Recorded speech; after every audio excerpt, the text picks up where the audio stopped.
Hi everybody, I'm here with my friend Simeon. We're both doing the 200-hour yoga. He's actually doing a 300 yoga instructor training, and I just finished mine. I did very well. And now, since we're locked down here because of the coronavirus, we're doing some creative projects, all of us. And so Simeon is, he has a very interesting background. One of the things that he does, or that he did in the past, was learn many styles of martial arts, and one of them is Systema, right? Yes, Russian Systema. Okay, Russian Systema. He showed me a few examples, and I was really impressed with the techniques and the philosophy behind it. So we decided to do a video so that he explains a little bit more what it is, and after we're going to do a few demonstrations. So yeah, if you wanted to give us like an overview of what Systema is, how can one understand it? Well, I kind of liken it to a cross between boxing, Tai Chi, yoga, and wrestling, but also completely different from all of those things. Now you focus on different aspects, such as your balance, your movements, your breathing, your relaxations, or multiple aspects. When you're newer, it's easier to focus on one thing at a time. So you start with maybe just breathing. So you isolate your movement so that you're not moving so much, but so you're attacking, and you're standing still, but you're just focusing on absorbing the attacks and breathing. That makes it a lot easier. And then next you focus on the structure, or maybe you focus on structure first. Keeping in mind, for safety reasons, if it's structure or breathing that has to go, you want to let go of structure, so that way you're not tensing up. So you keep breathing throughout the movements and stuff. Because you can do some controlled holds, but when you say actually, holds, I should say relaxation or relaxation, tension, or structure. You want to let go of structure, and then that way you'll still be relaxed enough to get out of it. So I have a few questions here, but before going to the questions, Systema is a Russian martial art. Yes, they did draw, as I recall from the history, they drew from a lot of different martial arts. They kind of just took the basic elements of everything and used those. The basic elements are your movement, proper relaxation, tension, breathing, and structure. Okay, yes. And they use it for their military... Yes, it was a Spetsnaz martial art. I'm not sure from what period of time to what period, but the founder, the two founders of this one, Vladimir Vasily, he was an operator for 10 years. So what he did is still classified. But and then Mikhail Rabko, he was the colonel in charge of the special forces that deal with hostage situations. Oh. And so Mikhail was Vladimir's teacher, but then Vladimir was incredibly skilled, and so they ended up founding it together, actually. Okay, so Vladimir is in Toronto, and Mikhail is in Moscow. Okay. So when you say you isolate the fundamental things that we need to do, for example, focusing on breathing, why is that important to focus just on breathing? Is it so that people don't forget that they have to breathe, and when it becomes a reflex, then they can add another element and something like that? Exactly. You want it to go and be ingrained in your subconscious, but you want it to be the proper type of breathing at the right time. So it's easier to build that when you focus your attention, kind of like yoga. It is kind of a yoga in a lot of ways. But you focus your attention on your breath and when to breathe and how to breathe under stressful situations. Like for example, one of my favorites is when you're in the middle and you have 4 or 5 people who are all grappling and attacking. You're going to go down. And eventually, you get enough people on you'll go down. So keeping in mind that you're doing it in a slower, controlled fashion, but you're still going to get overwhelmed as long as everybody's going at a similar speed. And so you're not focusing on getting out of this. You're not focusing on something ego-related. You're focusing on breathing, relaxation, and movement. This is a more advanced drill, by the way. So I already named 3 of the pillars. Also structure too. So more advanced work, which doesn't take very long actually. It reminds me a little bit like it reminds me of the amygdala in the brain, because when we're in a very stressful situation like that, there's the fight or flight or freeze that come to us. But what you're saying is the total opposite, which is to relax and to breathe. So accepting the situation and being in the situation instead of freezing or flying or necessarily like fighting out of a knee-jerk reaction. Exactly. So you're breathing and absorbing, and that's the first state that you want to be able to come into. Because if it's a situation, no matter how trained you're out, depending on experience is a big factor for this. But even experienced trained people, when you feel your life is in danger, your heart rate is going to start by shooting up to over 180, probably somewhere around 220. And your heart rate's just going boom, boom, boom. Adrenaline pumps, you get shaky, and that's where you start going into the reptile brain, that fight, flight, or freeze. Which freezing, by the way, is really bad because then you're tense and you get hit or jabbed or something. You're gonna get you're just not good. But so the whole thing is you tie it into your subconscious, and you tie triggers into your subconscious so that you can pull that breathing down, so that you go into recovery breathing. If it's like a sudden thing, you go into recovery. What's that? The recovery breathing? Well, first, if it's like if you're like out of control, then you kind of you start to get under control by rapidly breathing, kind of match the pace, and then start bringing it down. So you're like, you consciously. Yeah, and it depends. Like if it's a shock, you just get hit out of nowhere, and your chest is on fire. Maybe you almost got the wind knocked out of you. The wind's knocked out of you. You start doing that. Even if you can only get like a little short breath at first, but you automatically ingrained to do that. So you go into that mode, and so then you can start bringing yourself out of that shock. If it's like something stressful is about to happen, like somebody having trouble with someone, and you don't think de-escalation is working, which by the way, awareness of the situation and surroundings is the first key to self-defense. But so you're in one of those situations where you're aware and you're like, oh, I don't think this guy is gonna, I think I'm gonna have to do something possibly.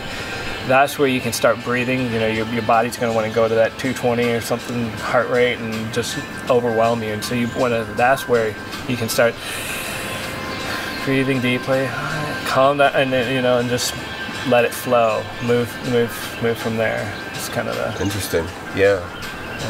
So breathing, and then what was the other aspect, the other fundamental that you mentioned? Breathing, movement, so tension, and structure. So 4 pillars. Okay. So let's talk about movement now. Sure. Movement gets into quite a lot of things. It can be the distance when if you feel there's going to be an attack, you don't want to be too close where they can just reach up and punch you. You don't want to be too far away because then they just keep coming in and taking space. So you want to be at the right spot where you can have space to move and avoid an attack in time, but not enough where you're giving them space. So in a little bit deeper psychological level, you invite the attack. It's coming anyway. You decide that where you want the attack to be. And so you might do that by just put my foot here, lean in a little bit, not so off balance, but so you might just lean in a little bit, and so when it comes, when the attack comes, then you can move. Okay. Yeah, I'd have to. We'll do a demonstration after. So being fluid all the time. Assessing where your opponent is, where you are, not to being too close, not to give them an advantage to hit you, but at the same time not to being too far, because if you're it's whole body movement. Like if you're in close, then you start to see that it's really whole body, all your limbs, every elbow, your hips, everything gets involved. At that point, if you're in close, you want to have all their ability to attack you want to have it covered so that anything that starts to move that way, that you can come in. And again, it's very difficult to talk about this. It's a lot easier to do. Show by doing. Yeah. Because it's yeah, those are the basic elements of movement. A couple more aspects. This is all going off the top of my head. Yeah, that's okay. Yeah. So breathing, movement, and then what's the other? What's the third? Breathing, movement, structure. Structure. Yeah. So what's structure? So that's proper alignment. It's pretty much like in yoga. Yoga. Okay. Yeah, so you align yourself. Your posture, sitting up straight, and because that just gives you the most balanced method where you can move different directions. Yeah. And attack quickly. Correctly, or at the same time And, back off when you have to. Because if you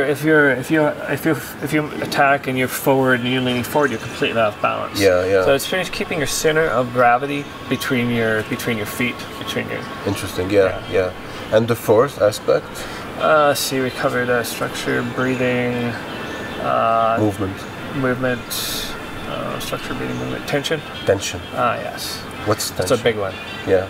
So tension is holding it tight. And the thing is, one thing I noticed very quickly when I started studying Systema is how much tension I didn't know that I had. It has the best drills I've found for getting tension out of the body. How do you do that? So there's a lot of different drills you can do.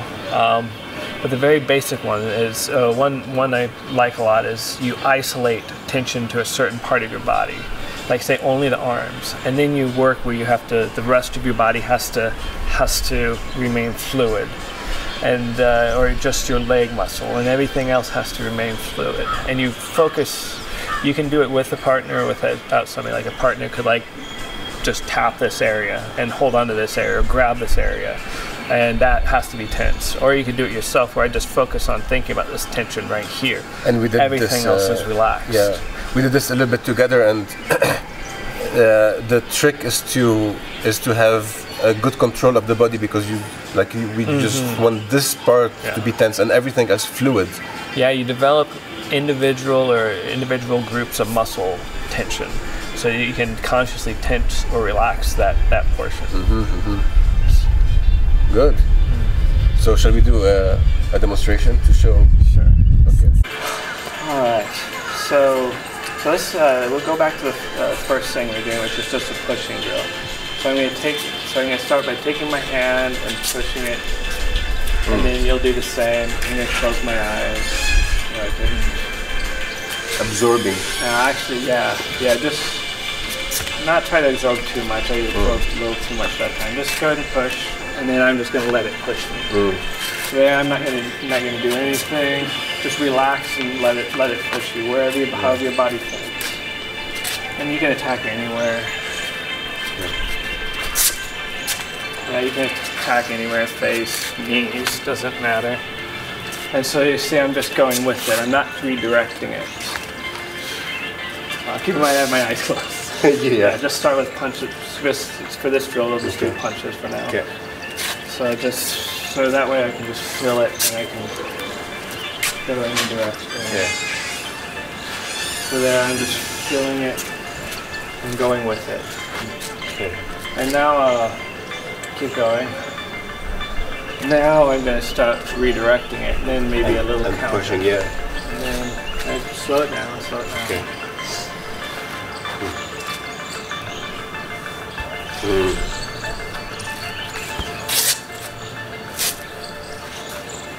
Yeah. So at this point, just keep going. I can talk while I'm doing this. So at this point, I might just keep punching while I'm talking. Okay. So just slow and nice, and do it more of a push, not a punch.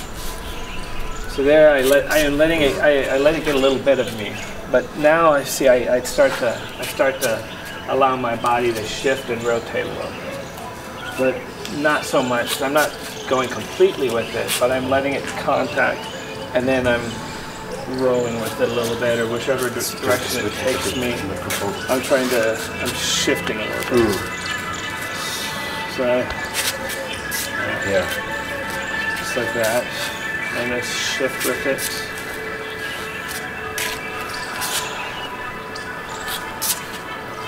So it's an absorption. Yes. And moving with it, yeah. And now we'll go back and forth. Now just keep punching, and I'm just going to keep shifting, and now I start to work ahead of it a little bit. Okay. So so as I work ahead of it, then I can come in and attack faster. Because if I'm ahead of this strike, I just keep going. It works really slow better.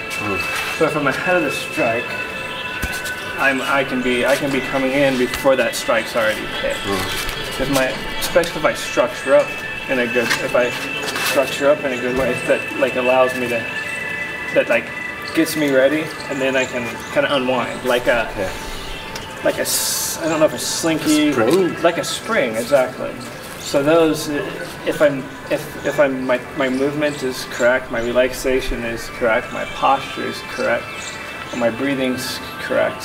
So how are you? Let's say how are you breathing right now? As somebody's like you're breathing. So as it's coming in, I'm typically breathing out, relaxing. Okay. So it's more of a yin movement. So yeah. So that way, I can come in. But you want to be able to breathe in any point, in any breath, wherever your breath is. You want to be able to strike or defend at any point. Okay. So eventually, it just becomes natural. But in general, most martial arts, you breathe in as you defend, and breathe out as you attack. I can see how it's similar to Tai Chi a little bit, because the movement is exactly. It's very fluid. Yeah, like Tai Chi, even some of the handwork. Once you get into some of the Systema hands, like keep punching. See how I just like that, and then and it gets very light. So I maintain that every time, and then and the product of the relaxed punches is that you're using like a 12 pounds of weight is what you're dumping in. The relaxed dead weight. A dead weight. Yeah. Yeah, you were telling me. You're doing it with that fluidity. Yeah. So you're not controlling too much. You're like releasing a dead weight because it goes stronger, huh? Like the dead weight can get much deeper into the body, and you can actually learn to target specific parts of the body, like and different things you want to do. Like if you want to drop somebody down, or if you want to punch and hit someone in the kidney or their lung. So it's just your arm, your fist is just a vessel to distribute force at that point. And so you take that, and you can push that force deep into the body. But it's sorry, that might have been a little bit off topic.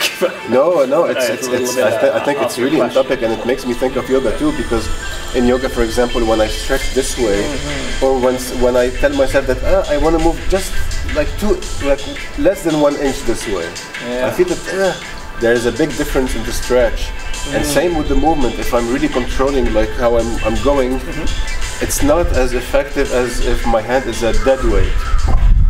With the dead weight, there's like, it's maybe there's more control, but at the same time it feels like there's less control, because it's a big dead weight and there's more force. When we did the drill together, I felt that there was more force with the dead weight than like a normal punch. Yeah, and the thing is, it's conscious in the moment now. I don't know if I want to use the word control, but it's just doing your attacks in practice.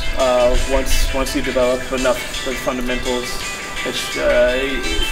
you can start out slow, so it really doesn't take long. Like first class for a lot of people, you can start flowing, and you get into that flow aspect, and then everything is just coming about and emerging. Your attack isn't, you're not thinking about I'm going to attack here or there or that. It just happens. It's just dynamic. It's original. It's in the moment. It's creative. Because you're not tied to any technique. You're not tied to anything like that. It's good to learn some of those. Some of those can get you ahead and get you to learn like in certain ways. So I definitely recommend doing some technique, but also learning how to just go off the basic alignment, breathing, movement, and tension of your body. Working on that and letting things emerge from there is very fun. Me personally, I would be interested in breathing and tension, because my breathing can be always improved, and I feel like I sometimes I'm always aware of my body, and I feel that sometimes I'm holding a tension that I'm not needing at all. So I just relax and I feel like, why did I hold this tension? It's for sure subconscious, but I think it's a good exercise to learn to release. And you can start by doing it consciously. Like, for example, next time you bend over to tie your shoes, see if you're holding your breath. And then when you can start getting into the state where every movement you do is breathing attached to it. Breathing out here. Breathing in as I come up, breathing out as I go down. It's the typical fashion. Although you can train the opposite way, but that's kind of the easiest, most natural for the body. So consciously focusing on every moment, what's my body doing? Eventually it just becomes natural. Actually, one thing I noticed is when I train regularly, it does become natural. But then if I quit training, then it's easy, then other habits, other tensions seep in and build in. But, yeah, that's the thing, like it has to be a constant effort. Yeah, it's like yoga. It's like brushing our teeth. If you stop brushing our teeth, we have problems. Exactly. And our gums and teeth, it's the same with this. But I believe, like, I can imagine like how it's like keep breathing. How relaxing in the long run it is, and how it will change things in the body at the psychosomatic level. Absolutely. And then once you start adding the drills of adding tension and pressure and start pushing the psychological aspects, which we can do one of those now if you like. Maybe think.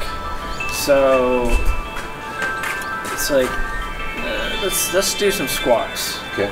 And so what we'll do is we'll start, this will kind of get the idea of like, we'll get a little bit of abnormal tension in. So first we'll start, doing squat down, breathe out.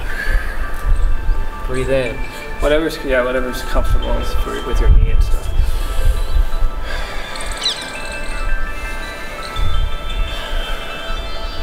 And now I'll go up and down in one breath. Breathing in all the way and then breathing out all the way. I'll go up and down twice. Three times. Twice is out breath. So we're breathing in for 3 squats and breathing out for 3 squats? So you start trying to manage that breath. And that's kind of this is a really super quick warm up. And then now what we'll do is we'll hold our breath. Hold our breath, force it out. Hold it. Breathe. Hold it as long as you can.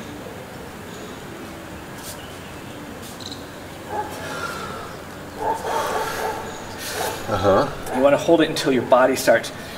Your body's panicking. Your body's going into a fear mode. Your body's like, "Am I dying? I'm not getting oxygen." And so you want to go control that. And the next thing is working with that, which you can do it if you have somebody to work with. Then you can have them attack you while you're not breathing. Interesting.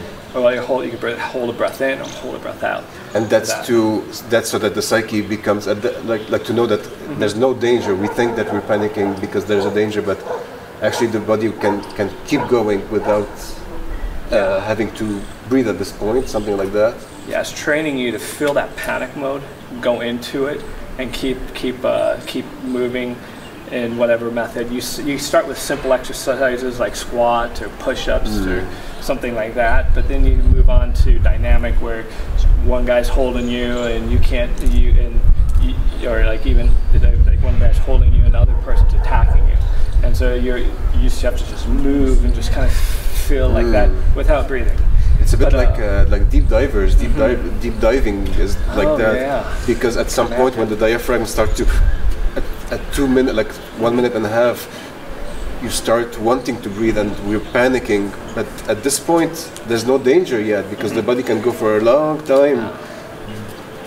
But we don't know. Without water, that the idea is that's focused on surviving and diving as deep as you can, where this is focused on surviving in a real physical attack. Yeah, physical attack. But and I was going to say that another method that you can do, which we were already doing, is we started with like these squats. But you can keep adding stuff to it. You can keep compounding it and adding more onto it. Now the next drill, we'll just do this one real quick too. Is we'll do the same thing: squats, hold breath. We'll hold a breath in this time. Okay. And now what you want to do is squat, and as you're squatting, you want to start moving around and look at. Let's see. You want to start counting something. Let's start counting people. Like how many people you see. So I looked that way a little bit. I saw like one person, but you want to look, and that way now your mind is rationally, consciously, it's doing a computation that you might have to do in Battlefield. But, in Battlefield, yeah. You know, but, because so the drill of the objective of this exercise is to be like, let's say, in a panic mode, but at the same time be conscious and understand that there's no need to panic. Exactly. I can be here in the moment and see what's happening without like. And you can being in control of the. Yes, and you can use, and your rational mind is fully useful. And so let's try this one. So start breathe in deep. Hold breath. Start squatting.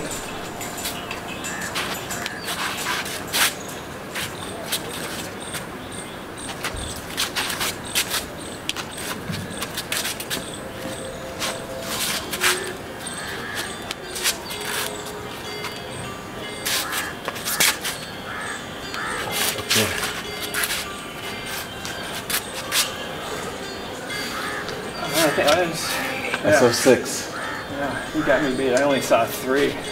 Oh, because I'm at a different angle. So 1, 2. Because I can see 2 people there. I was moving around. Oh, okay. Yeah, but it's the wall is covering. Oh, I see. Yeah. Okay. Yeah. Cool. Okay. Yes. So yeah, I can feel like, because we were holding our breath, it's easy to go into like panic mode, like let's say. But we're not going in panic mode. We're taming the amygdala, let's say. Exactly. And at the same time, there's no fight or flight. There's a complete awareness of what's happening. Even though we're being depleted of oxygen and we're doing physical movement, we're counting the people without having fluctuations in the mind. Exactly. And there are a lot of different types of drills, and they're typically they typically are like this simple, just minor layers of complexity lined up. But overall they're simple, but they're not easy. You know, they get harder and harder, and you can push yourself to the limits for sure. That's amazing. Yeah. Cool. Very nice. All right. So if one wants to like Google the technique, they just type Systema. Yeah, Systema. Look up Vladimir Vasily, RussianMartialArts.com, or Mikhail Rabko. You punch in those names with Systema, and you're gonna find those guys. They are amazing masters of this art. They are, having been hit by both of them, I can say it's unlike being hit by anybody else. And that comes from years of boxing, being in multiple fights, in a ring, having somebody trying to knock me out. So never got hit by anybody else like those guys. Wow. And it was in a way that, it dropped me, controlled me, and made, lost. I was like, how did that happen? But not in a way that hurt me. Okay, yeah. And where can people find you, or you don't have a page yet for this kind of stuff? You can look up shamanic _yogi. Shamanic yogi _ yogi. Yeah. I think that's what my Instagram name is. Oh, okay. I'll add you. I still haven't added you on Instagram. Neither on Facebook. Yeah. Okay, so we do this. Facebook, Simeon Smeltzer. Fine with people adding me there, as long as they're not going to spam me and stuff. I delete those guys. Yeah.